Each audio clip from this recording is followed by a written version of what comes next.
pregnant, and alone? You have options. The Sanctuary of Hope offers expectant mothers ages 12 to 22 a place to live, medical care, counseling, continued education, and options to raise your baby in a loving environment or help you with adoption. We want to help provide you and your baby with a bright future. Call us or email us today and let's walk through this together. 210-499-1554 or sohcares.org. All inquiries are confidential. The Dear Agency specializes in helping you understand your coverage before you need it. We offer all lines of personal and commercial insurance, including auto, home, and life. Contact Don Deere at 210-507-2169 and visit us at 7529 North Loop 1604 in Live Oak, Texas, or farmersagent.com/ddeer. I Am Refocused Radio is brought to you by Documation, service that serves. Technology solutions to keep you moving forward. Visit nation.com today. You are listening to I Am Refocused Radio with your host, Shemaiah Reed. This show is designed to inspire you to live your purpose and regain your focus. And now, here's your host, Shemaiah Reed. Hey, welcome to I Am Refocused Radio. We are here once again, and today we have a little bit of breaking news. Today we're going to have a special guest who's going to be releasing his book tomorrow. And I want you all to learn as much as you can about this guy, Rashawn Copeland. He is doing great things, not just for his local community, but for the readers out there. He has an amazing book coming out, and we're going to learn all about the name of the book and all about the book. Before we do that, I want to welcome Rashawn to the show. How you doing, Rashawn Copeland? How are you doing today? Doing well. I'm so humbled to be on your show, brother. I really appreciate you for having me today. And I'm excited to, connect with your audience.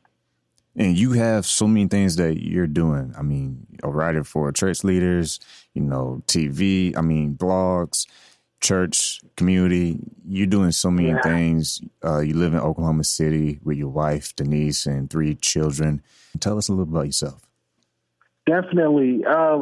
Well, God is so gracious, man. Whenever I reflect my past and how unworthy I am to be where I am right now, it just leaves me dazzled, that we serve this God who is amazing. He's loving, he's powerful, he's all-knowing and all-seeing, infinite in wisdom and knowledge and understanding. Like, he knows everything, but yet he's involved in the details of our life, and he wants to rewrite our stories.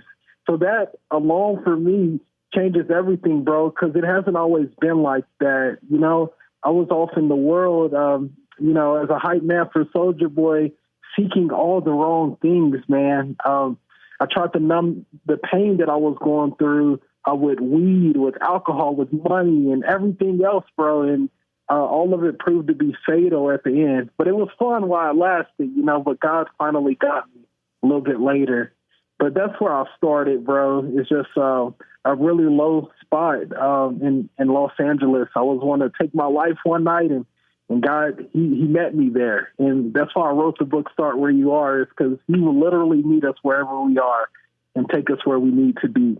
And that's very interesting. So you started in, secular industry what were some of the things that you were doing again that you mentioned before? Yeah, so great question. So I was a hype man for Soulja Boy. That was like the big thing, the big accomplishment, quote unquote, which I see as a crazy, it seems really wild now to really reflect on that. But I was also a YouTuber, and I got really big in the social media space. Mm-hmm. I don't know if you remember the app called Vine. Yeah. But I was on Vine, and I was pretty big on there. I loved it. But do you remember that? Oh, yeah.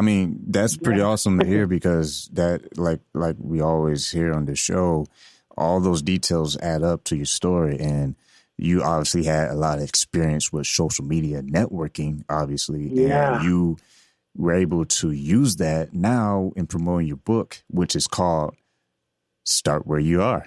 And this book, Start Where You Are, let's go ahead and dive into that. What was the spark that ignited you to say, you know what, I need to go ahead and start writing this?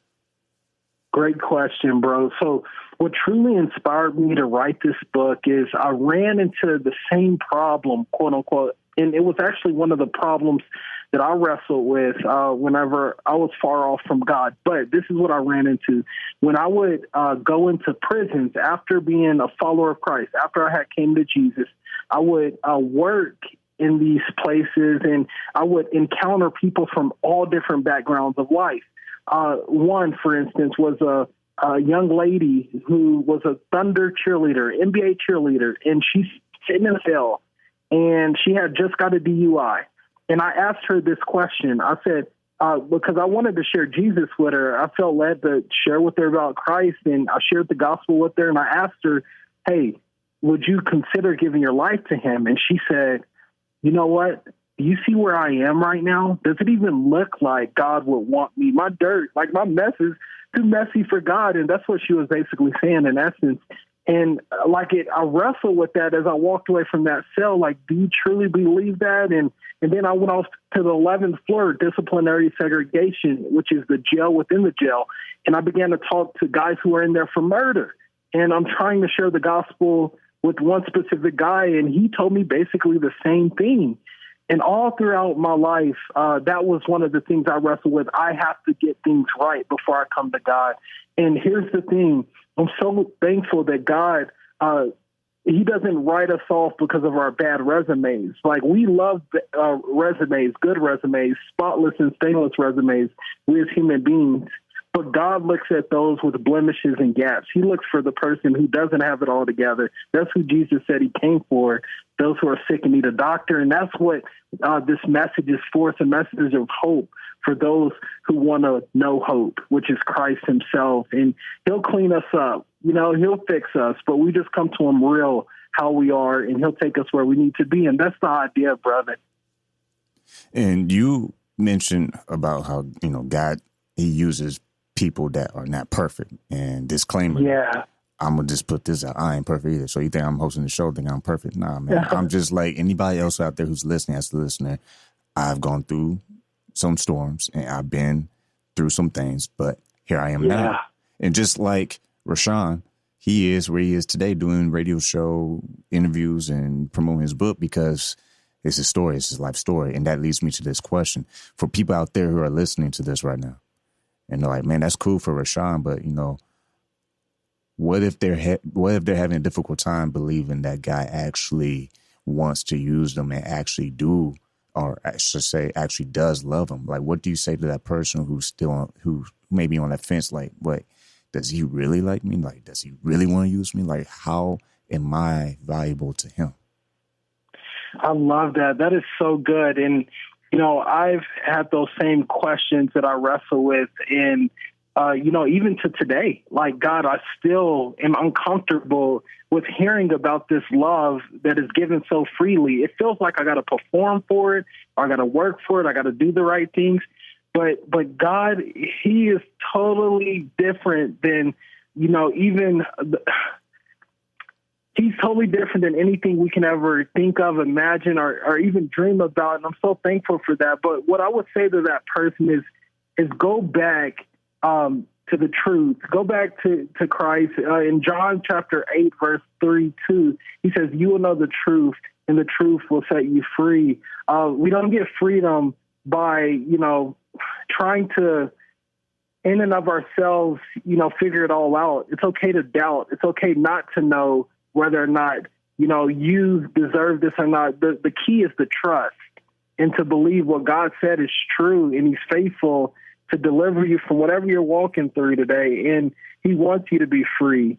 So I would say refuse to go back, because here's the thing, what I've learned, bro, is that a lot of times we love to stay in the dirt. The dirt could be fun, even whenever, I was playing around in sin. I love the things that I loved, running around, weed, alcohol, having sex out of marriage, all those things. I love that stuff. And here's the thing, what is so beautiful about God is that, even though we feel our dirt is too dirty for God, just like David said in the book of Psalms, he says, I cried out to the Lord. So start with crying out to the Lord. And he And the Lord heard my cry. He lifted me up out of the mud and mire. And then he didn't only lift him up out of the mud and mire, but he gave him a firm place to stand. He said he put me on a solid rock, and he put a new song in my mouth. So God wants to take us through healing when we acknowledge our brokenness. He says he loves a broken and a contrite heart. And then from there, he will bring forth the holistic healing that we need, and then we'll have freedom. So I would love for someone just to come to him as you are. Know that your hope's in God, and he's waiting for you. And he has not forsaken you. And by the way, if you're just now listening, this is I Am Refocused Radio talking to Rashawn Copeland. And someone listening right now, someone sitting way in the back, they're like, well, that's cool, Rashawn, but it's not cool to be like this in the world. I mean, we got all this stuff on social media. We got all these people. We got all these clicks. We got all this pressure. We got all this status. We have all this likes and retweets and favorites. But that don't fit what you're saying. It don't fit.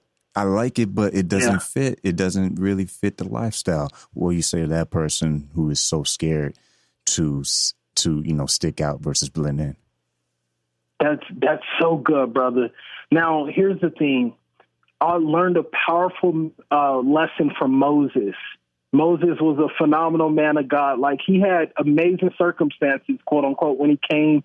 When he was born into, basically the king's palace. But God's purpose sort of put him in a place where he was separated. But one thing that in the book of Hebrews it talks about is Moses chose to share in the oppression of God's people rather than enjoy the fleeting pleasures of sin. This world is wanting to lure us and have us conform to the ways of this world, showing us that all these other things are good, giving us a lot of fun, excitement, like riding something, tearing up buildings could seem like it's exciting, right? And all these things could seem fun for a moment, but in the end, it leads to pain and tragedy. We see so many deaths across the world and things like that. But my hope is for the person listening to this is that you would choose to thirst for something, not the wrong things, but the living water, something that will really satisfy you, not only in this life, but eternity. Like, think about eternity right now, and like how God has a place prepared for those who will leave everything on this earth to follow him and trust in him, like leave behind the things of this world. And I would just say it's so much greater believing in God and trusting in God, because everything else is but a vapor. It's going to fade away. And whether or not we like it or not, even our life is but a breath. So the reality is we're going to face him one day. He says he's going to stand at the door and knock. And he says, whoever opens up, and let me in, he'll sit at the table and eat with them. And that's an amazing invitation. But he said for those who don't, it's going to be a long time without the life-giving God of the universe. And I just pray that someone hears that today, as it's better to adhere to the convictions of God than to compromise for a season in this world and lose everything. So, the truth of the cross over the culture, the compromise of the culture, I would say. But I just pray that you get some insight into that. And, man, it's so much better to follow Christ and to know him. He has victory over all darkness in your life.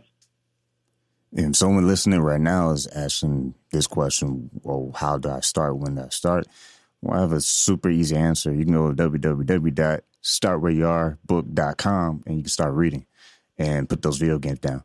But when you are living your life and you're seeing yourself, how you transform over the years, you see yourself as an author, as a father, as a husband, as a person, as an individual, trying to put good value in their community, your own community. Yeah. What, on this last question, what is it that you would tell someone who has the desire to take the next step right now for the very first time? Love it. That's a great question. So one thing I think about every single time I go back and go through the corridors of history, looking at the misery that was encompassed my life, I think of this. I should be anywhere but where I am now. And think of your life like that. Like, be grateful even for the things that that seem small in your life. Because, the smallest thing in your life can really be the biggest thing. Even the bad things can even work together for the good. And I want to encourage somebody right now. You could literally, in this moment, I want them to leave with this. Realize the power of your identity in Christ. Like, you're not your mistakes and what people said about you.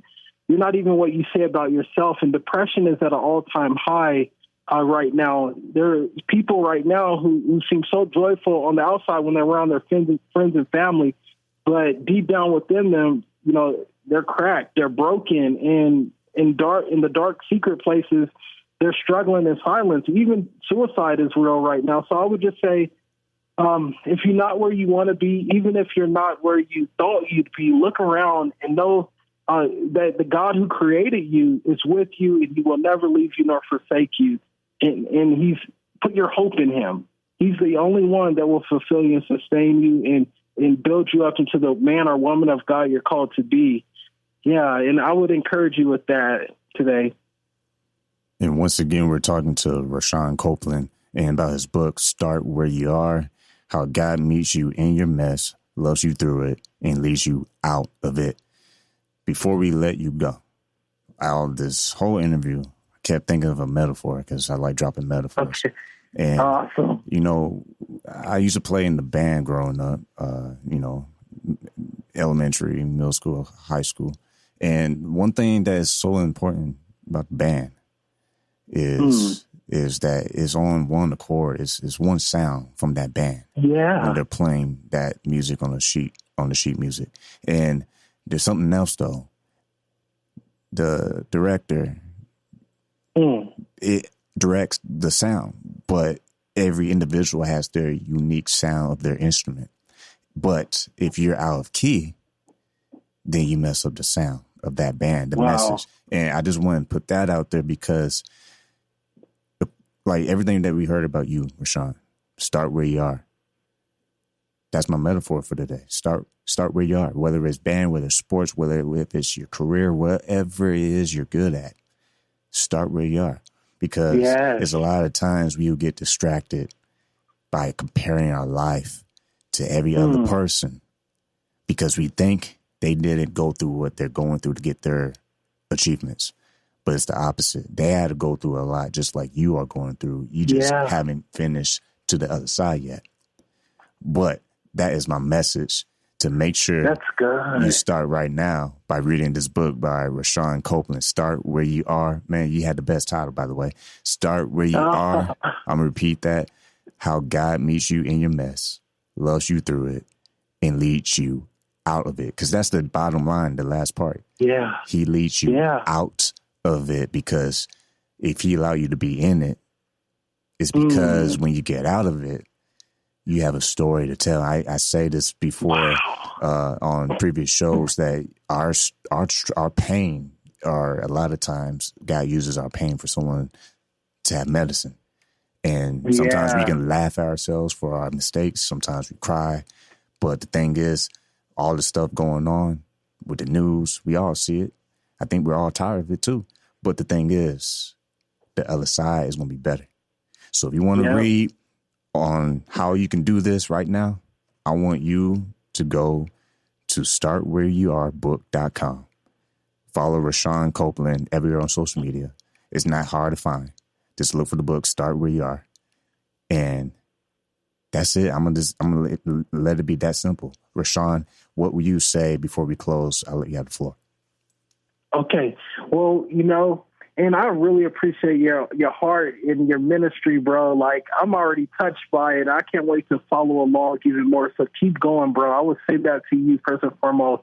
And then anyone else out there, I would definitely just want you to know this. If there's anything that I want to leave you guys with, is that the brokenness, even your brokenness, even if you're not close to God, even if you're far from him, your brokenness is the place where God, he stops us and he halts us and he kills our progress. Many of us can't start because we're stuck. And he causes us to see the dead end, literally, like where we're going to go, a destructive lane, where we're going to go if we don't come back to the proper place where we're supposed to be, which is in his presence. But brokenness is where all that we are, all that we have, and all that we do in and of ourselves proves to be utterly insufficient, and we see our need for him. So I want you to start there. Start with him. Start with him. And that's all I got to say, brother. Start with God, and he'll take you where you need to be. Once again, I am Refocus Radio talking to Rashawn Copeland in his book, Start Where You Are. Go to the website, startwhereyouarebook.com. That is startwhereyouarebook.com. I want to thank Rashawn Copeland for being on I Am Refocus Radio today and giving us this nice breaking news. I think it's very timely for people to get some kind of boost of motivation and also, like we like to say, action steps so that they can better their lives. I want to thank you, Rashawn, for being on the show today. And like we say on every single show, keep God first, stay focused, and peace.